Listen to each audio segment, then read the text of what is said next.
તો વિરામ બાદ આપનું સ્વાગત છે અને ચર્ચામાં આગળ આપણી સાથે જોડાઈ ગયા છે કોંગ્રેસમાંથી મુકેશ પંચાલ। મુકેશભાઈ, પહેલા તો મંતવ્ય ન્યૂઝમાં આપનું સ્વાગત છે। મુકેશભાઈ, મારો પહેલો સવાલ કે જે બજેટ આજે રજૂ કરવામાં આવ્યું છે ત્યારે આ બજેટને આપ કઈ રીતે જોઈ રહ્યા છો? સકારાત્મક છે કે નકારાત્મક? જો લોકશાહીની અંદર વિરોધ પક્ષ છે એટલે વિરોધ જ કરે એવું મારું ક્યાંય માનવું ક્યારેય હોતું નથી દરેક ડિબેટની અંદર। પણ એક વાત નક્કી છે કે જે 12 લાખની જે સ્લેબ વધાર્યો છે અને મધ્યમ વર્ગને બહુ સારી એમ કે ખુશ થયા છે, પણ સાથે સાથે મારું એવું કહેવું છે કે 12 લાખની આવક જ જેની ના હોય અને તમે 25 લાખ કરો તો શું ફરક પડે? એવા કેટલાય ફેમિલી અને પરિવાર છે કે જેની 12 લાખ તો આવક છે જ નહીં, પણ છતાંય 12 લાખ સુધીની મર્યાદા છે એટલે જે લોકોને 12 લાખ સુધીની હોય કે 11.5ની હોય એ લોકોને ફાયદો થાય। કેટલાય લોકો જોડે મેં સાંભળ્યું પણ ખરું કે ભાઈ મારા 25-50 હજાર બચશે, પણ એવા લોકો કેટલા છે એનો આંકડો આપણી પાસે છે નહીં। બીજી વાત એવી છે કે ખેડૂતની વાત કરી છે કે ખેડૂતોને ઘણો બધો ફાયદો થશે, પણ ખેડૂતોને મારું એવું કહેવું છે કે આપણી આ યોજના બજેટમાં જોગવાઈ અને એ લોકોને થતા ફાયદા વિશે આપણે ચર્ચા કરીએ અને કરાય, પણ સાથે અમારી વાત એ હોય કે જે કયા ફાયદા નથી થતા એ બાબતે હું વાત કરવા માંગુ કે જે રીતે આપણે ત્યાં ગુજરાતમાં નર્મદાની કેનાલ છે, સમયાંતરે નર્મદાની કેનાલમાં લોટ્સ ઓફ ગાબડા ઘણી જગ્યાએ પડતા હોય છે। એ જે પુઅર કામકાજના કારણે હોય કે જે ત્રુટી એમની હોય એ જાણે એમના અધિકારીઓ જાણે, પણ એના લીધે જે ખેડૂતને વગર અતિવૃષ્ટિ કે અનાવૃષ્ટિ વગર એમના ખેતરો બધા પાણીથી ભરાઈ જતા હોય છે અને એમનો પાક નષ્ટ થતો હોય છે। તો હું એવું માનું છું કે એ લોકો માટે પણ યોજનામાં જોગવાઈ કરવી જોઈએ કે આવું થાય કે જે સરકાર પ્રેરિત છે, અધિકારીઓ પ્રેરિત નુકસાન થાય તો એની અંદર શું જોગવાઈ કરવી જોઈએ આવું પણ મારું ચોક્કસ કહેવું છે। એના ઉપર ધ્યાન આપવું જોઈએ। પછી આમાં ક્યાંય એવી જાહેરાત નથી કરવામાં આવી કે તમે ખેડૂતોને આગળ વધારવા માંગો છો, એ તો દરેક સરકારની ઈચ્છા હતી હોય, પણ એની અંદર એવી ક્યાંય જોગવાઈ નથી કરવામાં આવી કે ઠોસ કહેવામાં નથી આવ્યું છાતી ઠોકીને કે ક્યાંય તમને નકલી બિયારણ નહીં મળે, ક્યાંય તમને પ્રોબ્લેમ નહીં થાય, તમે ઉગાડશો ઓરિજિનલ મૂક્યું હોય અને તમને કંઈક નકલી મળી જાય તો તમારા પાકને નુકસાન નહીં થાય, આવી ક્યાંય છાતી ઠોકીને કહેવામાં આવતું નથી। કારણ કે અત્યારે અસલી નકલીનો ભયંકર જમાનો ચાલી રહ્યો છે, એના ઉપર પણ ફોકસ કરવું જરૂરી છે એવું મારું ચોક્કસ કહેવું છે। પછી એમણે જે 38 કરોડ લોકોને ફાયદો થવાની વાત કરી છે જે ગઈ વખતે, એના બદલે 125 લાખ લોકોને બેનિફિટ મળ્યો છે। આવા ચોખ્ખા આંકડા એમના જ છે, આપણા નથી।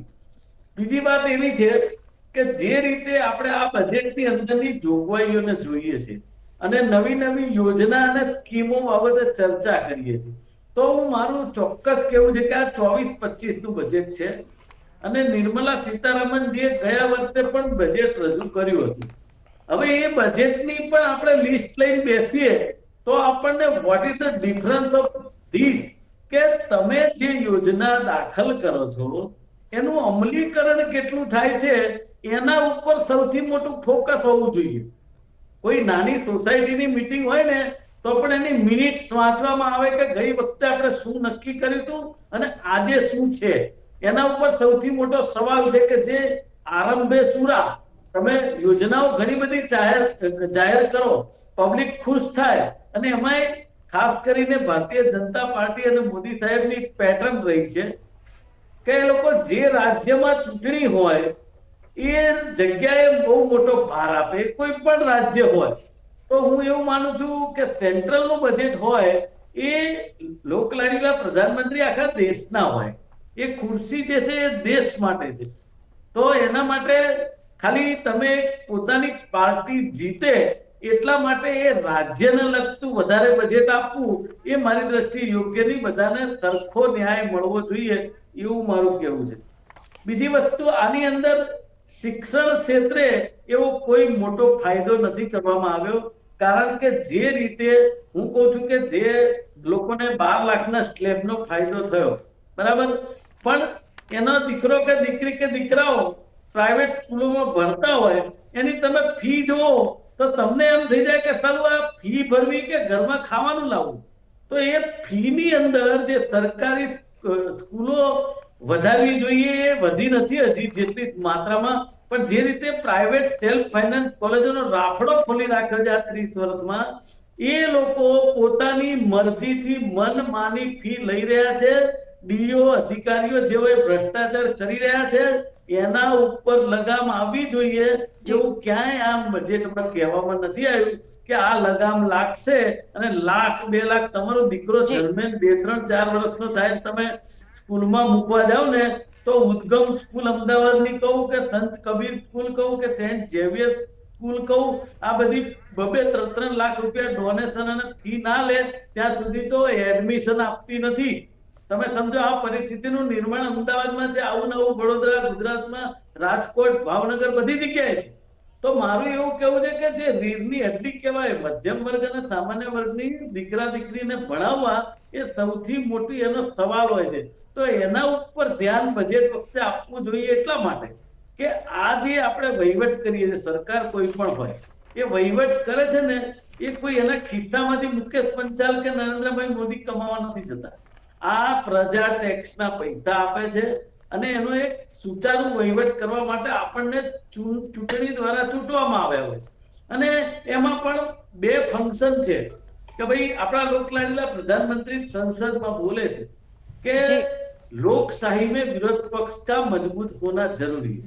तो આવા વખતે જ્યારે ત્રુટી હોય કોઈ બજેટની હોય કે કોઈ પણ, તો વિરોધ પક્ષ પોતાનો મત રજૂ કરે કે ભાઈ આ તમે કર્યું છે, ચલો ભાઈ આ 12 લાખનું કર્યું છે, જેટલો ટકા વર્ગને ફાયદો થાય પણ એના માટે સારું છે એ આવકાર્ય, પણ સાથે સાથે જે ત્રુટી રહી જાય છે એ જણાવવી એ પણ અમારી ફરજનો ભાગ છે. જી મુકેશભાઈ, હું ફરી આવીશ આપની પાસે અને તમે જે પણ આરોપો લગાવ્યા છે તેની પર આપણે જૈનિશભાઈની પણ પ્રતિક્રિયા લઈશું, પરંતુ હાલ આપણી સાથે જોડાઈ ગયા છે આર્થિક નિષ્ણાત તરીકે દેવાંશ ચોકસી કે જે ઇન્વેસ્ટમેન્ટ એડવાઇઝર અને ફાઇનાન્શિયલ આર્કિટેક્ટ છે.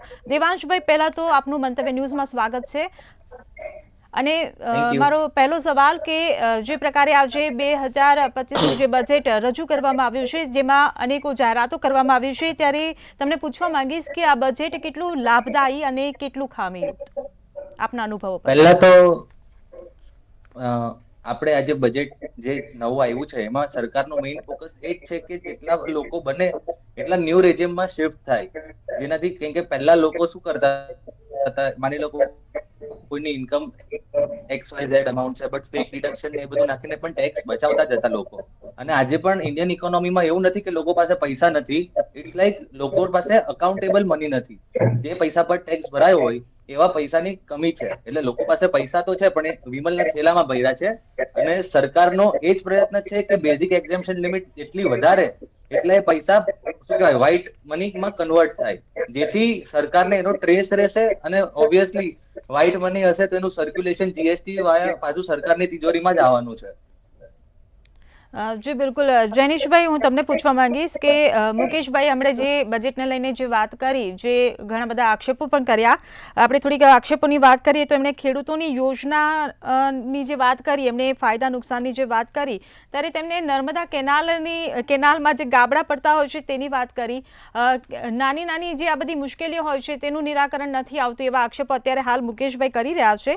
અને બીજું એક એમણે કીધું કે ખેડૂતને આગળ વધારવા તો માંગે છે સરકાર, પરંતુ નકલી બિયારણ નહીં મળે, પાકને નુકસાન નહીં થાય, આવી કોઈ વાત કે આવી કોઈ ગેરંટી નથી આપતું. આપની પ્રતિક્રિયા ખાલી એમની વાત પર આપી દો. મુકેશભાઈએ જેમ જણાવ્યું કે નર્મદા કેનાલ થ્રુ જે પાકને નુકસાન થતું હોય છે કે પાણી ભરાઈ રહેતું હોય છે કે દરેક વસ્તુ જે થતી હોય છે, તો ગ્રાઉન્ડ લેવલ ઉપર આપણે ચોક્કસપણે સરકારને એ વસ્તુ પ્રસ્તુત કરીશું કે એ વસ્તુને ધ્યાન દોરે અને જે બી તકલીફો આપણી પ્રજાને આવી રહી છે એના ઉપર એ વર્ક થઈ શકે આગળ, એનું ચોક્કસપણે આપણે ગ્રાઉન્ડ લેવલે કામ કરવાનું પ્રયત્ન કરીશું. પ્લસ જે સ્કીમોની જે વાત છે કે દરેક સરકારની ઈચ્છા હોય છે કે ગરીબોને એ આગળ વધારે, અને આજથી આજ ભાજપની સરકાર હોય કે પહેલાં કોંગ્રેસની સરકાર હોય કે દરેકનું એ ઇન્ટેન્શન હોય છે કે ગરીબ લોકોને કે ખેડૂત વર્ગને એ લોકો આગળ વધારે, અને એના માટે અલગ અલગ સ્કીમ્સ એ લોકો ડિઝાઇન કરતા હોય છે, અલગ અલગ સ્કીમનું ઇમ્પ્લિમેન્ટેશન એ લોકો કરતા હોય છે, અને એ દરેક સ્કીમનો બેનિફિટ ક્યાંક ને ક્યાંક ખેડૂતો સુધી પહોંચી રહ્યો છે. એ ખેડૂતો સુધી એ સ્કીમનો બેનિફિટ પહોંચી રહ્યો છે, ત્યારે જ આપણા ખેડૂત ભાઈઓ આજે આટલા આગળ વધી રહ્યા છે, એમના પાકમાં આટલો ડેવલપમેન્ટ થઈ રહ્યો છે.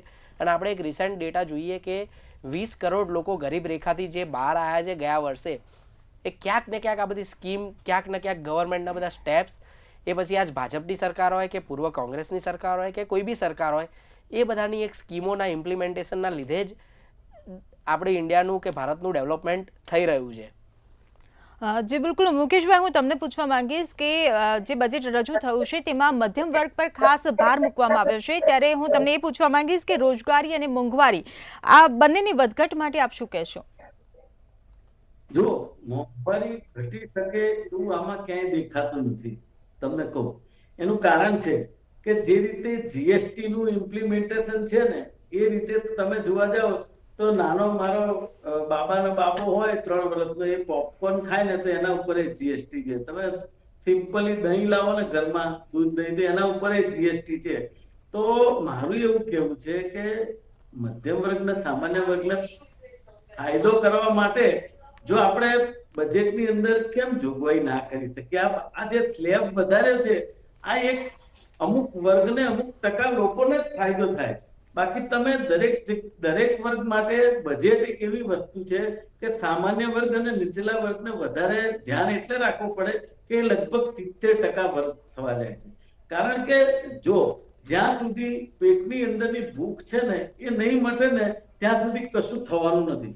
હવે તમે ખેડૂતની વાત કરી કે બહુ એમની જોગવાઈ કરવામાં આવશે, ધ્યાન રાખવામાં આવશે. મારા સાહેબ, આ લોકલાડીલા પ્રધાનમંત્રી 2016માં કહેલું ખેડૂતોના દેવા માફ કરીશું, એ યોજના આજે પણ અધ્ધર લટકે છે. એના ઉપર કોઈ ચર્ચા નથી કરી અને ખેડૂત આંદોલનો કરે જ જાય છે, આજે પણ ચાલુ છે.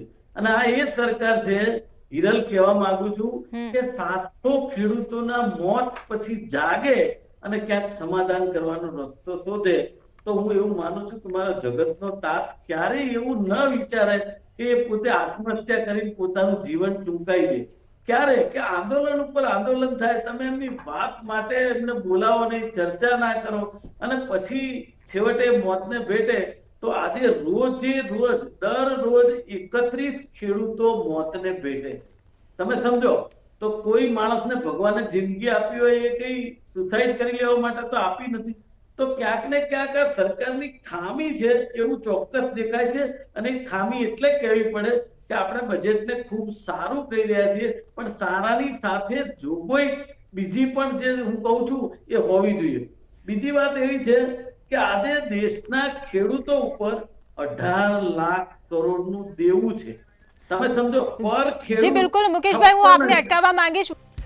દેવાંશભાઈ, હવે હું તમને પૂછવા માંગીશ કે વડાપ્રધાન નરેન્દ્ર મોદીએ તો આ જે બજેટને લઈને નિવેદન આપ્યું છે, સારી બધી વાતો જે એમણે કરી છે, ટુરિઝમ માટે સંભાવના અને ટુરિઝમને લઈને પણ એમણે કીધું કે રોજગારીનું સર્જન થશે. પરંતુ મારો હાલ સવાલ તમને એ કે ઇન્કમ ટેક્સનો જે સ્લેબ વધારવામાં આવ્યો છે તેમાં નવી અને જૂની 2 સ્કીમ લાગુ કરવામાં આવી છે. એટલે ટેક્સ પેયર જે હશે એમને ટેક્સના નિષ્ણાતને પૂછવા જવું પડશે કે શેમાં ફાયદો થશે. અને તેમ છતાં 12 લાખની જે મર્યાદા કરી છે તેને પગારદારોએ ઘણી આવકારી છે. માટે આપ શું કહેશો?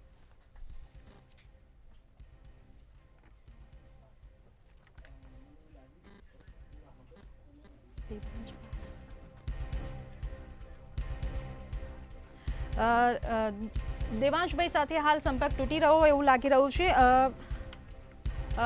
આપણી સાથે જનીશભાઈ હજુ જોડાયેલા છે. જનીશભાઈ, હું તમને પૂછવા માંગીશ કે વડાપ્રધાને હાલ જે નિવેદનો આપ્યા, બજેટને જે સરાહના કરી, મધ્યમ વર્ગને લઈને ટુરિઝમની તેમણે જે વાત કરી, ખેડૂતો માટેની વાત કરી, ને ખાસ AI ટેકનોલોજીના વિકાસની પણ જે વાત કરી, એના પર આપ શું નિવેદન આપશો? વડાપ્રધાન શ્રી નરેન્દ્રભાઈ મોદીએ જે અત્યારે પ્રતિક્રિયા એમણે આપી છે બજેટને લઈને, એમાં એમણે startup related, AI related, farmer related ઘણી બધી વાતચીત કરી છે.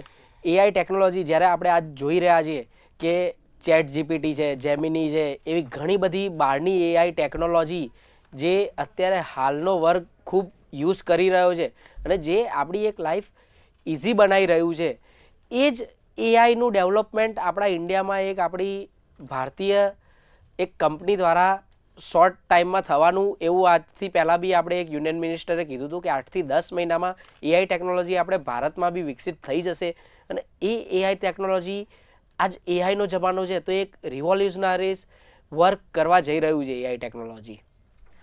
જી બિલકુલ, આ બજેટમાં મોંઘવારી અને બેરોજગારીમાંથી રાહત મળશે તેવા કયા કયા સંકેતો આપને દેખાઈ રહ્યા છે? જો બેરોજગારીમાંથી રાહત જે મળશે એના માટેના સંકેત આપણને ક્લિયરલી દેખાઈ રહ્યા છે કે જે સ્ટાર્ટઅપને બૂસ્ટ કરવા જઈ રહ્યું છે, એમએસએમઈને જે બૂસ્ટઅપ મળી રહ્યું છે. જ્યારે એમએસએમઈ ગ્રો કરશે, જ્યારે સ્ટાર્ટઅપ ગ્રો કરશે તો ઓબ્વિયસલી છે કે એ લોકોમાંથી એમ્પ્લોયમેન્ટ જનરેશન વધશે અને એમ્પ્લોયમેન્ટ જનરેશન જ્યારે વધવાનું છે તો બેરોજગારી ઓછી થશે. સ્કિલ સેન્ટર ડેવલપમેન્ટની બી આ બજેટમાં વાત કરવામાં આવી છે કે યુવા વર્ગને એક સ્કિલ ડેવલપમેન્ટ માટે સેન્ટરમાં એ લોકોનું સ્કિલ ડેવલપમેન્ટ થશે. જ્યારે યુવા વર્ગ જોડે એક એવી સ્કિલ હશે તો ઓબ્વિયસ છે કે એ વસ્તુ એમને ક્યાંક ને ક્યાંક રોજગારીમાં ઉપયોગ થવાની છે. આ વસ્તુ એવી જ થઈ કે એ લોકોને જ્યારે માર્કેટમાં જવાનું હોય, જ્યારે રોજગારી મેળવવા ત્યારે એકદમ ફ્રેશર ના હોય. જ્યારે એમની પાસે સ્કિલ હશે તો એકદમ ફ્રેશર નહીં હોય અને એના માટે શું છે કે કંપનીને બી એક ઇઝીલી આમ એક કહેવાય ને કે એક બ્રિજનું કામ થશે આ સ્કિલ ડેવલપમેન્ટ સેન્ટર કે યુવાને અને કંપનીને જે વસ્તુ જોઈએ છે એક બ્રિજની રીતે જોઈન કરશે. જેનીશભાઈ, હું તમને અટકાવવા માંગીશ. બુલેટિનમાં હાલ બસ આટલું. સમાચારોની અપડેટ માટે જોતા રહો મંતવ્ય ન્યૂઝ. નમસ્કાર.